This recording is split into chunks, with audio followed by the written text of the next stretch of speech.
Ainda a gente encontra muitos caçadores na região e isso é uma preocupação bastante acentuada porque grande parte das espécies já perderam seu habitat natural e acabam se refugiando nas áreas da reserva ou nos aparados, e ali tem uma movimentação de caça bastante grande, embora a Polícia Ambiental esteja coibindo isso com muita frequência, mas sempre tem uma movimentação de caça.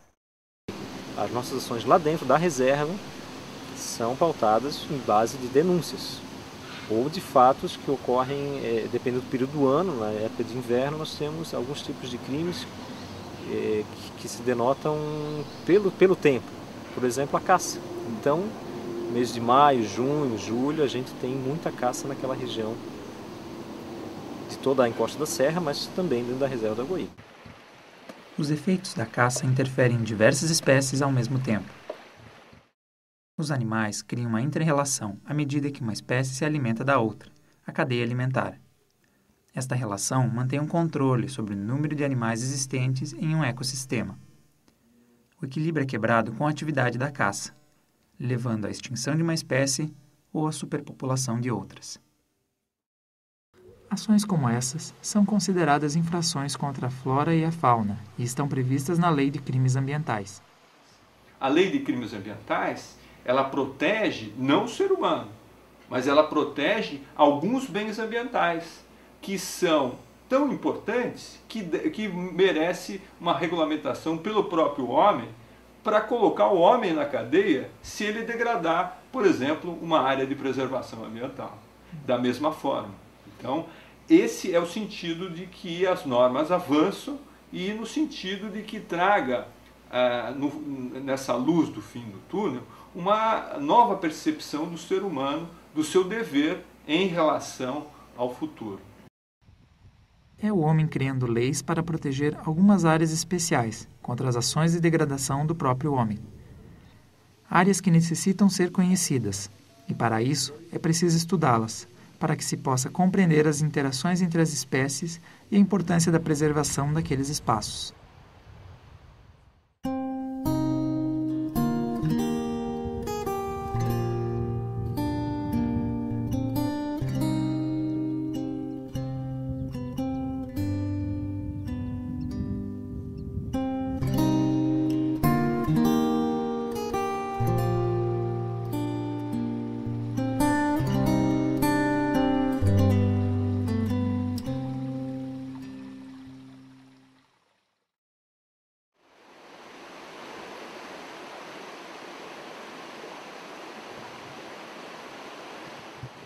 As pesquisas são as principais fontes de conhecimento sobre uma unidade de conservação.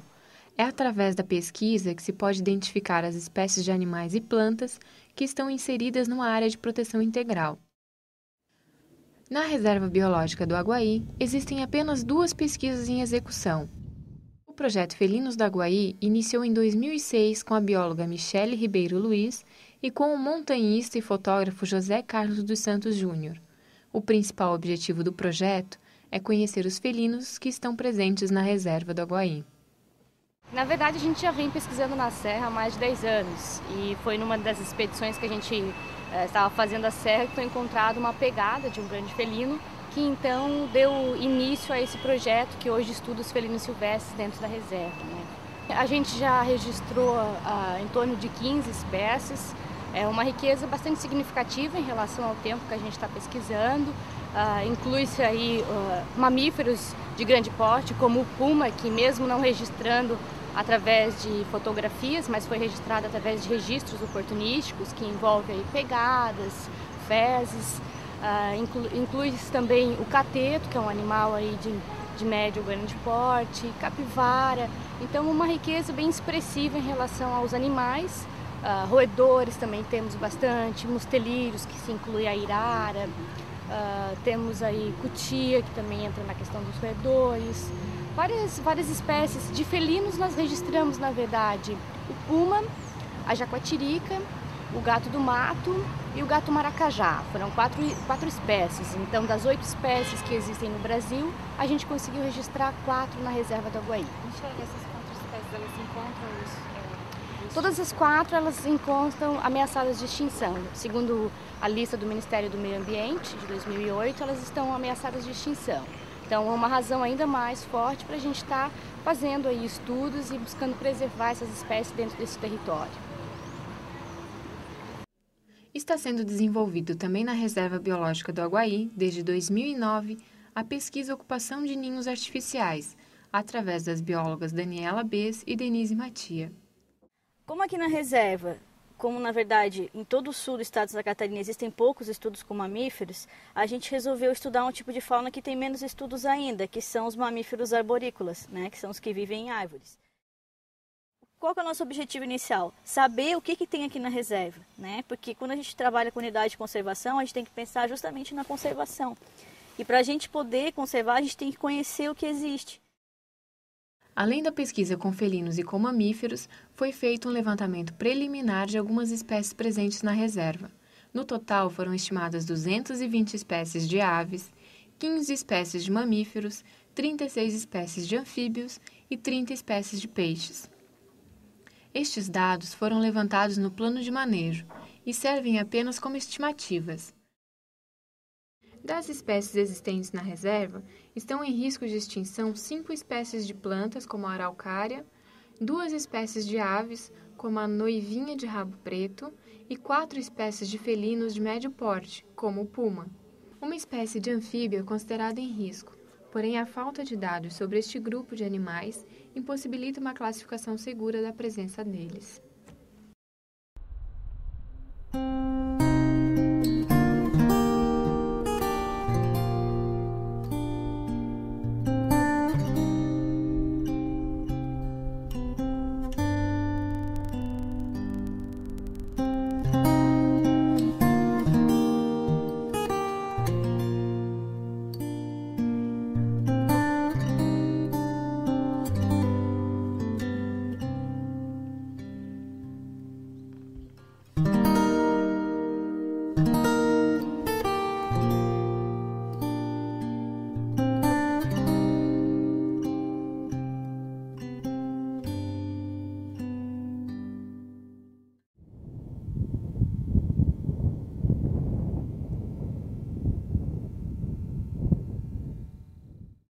Pesquisas sobre as populações animais e vegetais são indispensáveis para a criação de políticas públicas, pois é necessário conhecimento acerca desses biomas para se realizar um planejamento. A conscientização sobre a importância da atuação do Estado vem crescendo nas últimas 4 décadas.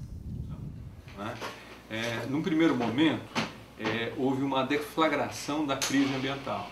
E essa deflagração da crise ambiental, ela vem na década de 70, quando se tornou evidente os problemas oriundos à utilização dos recursos naturais. E aí nós tivemos, nesse meio do caminho, a reunião de Estocolmo, que foi em 1972. E ela foi o primeiro, vamos dizer, oficialmente, a primeira versão patente da crise ambiental.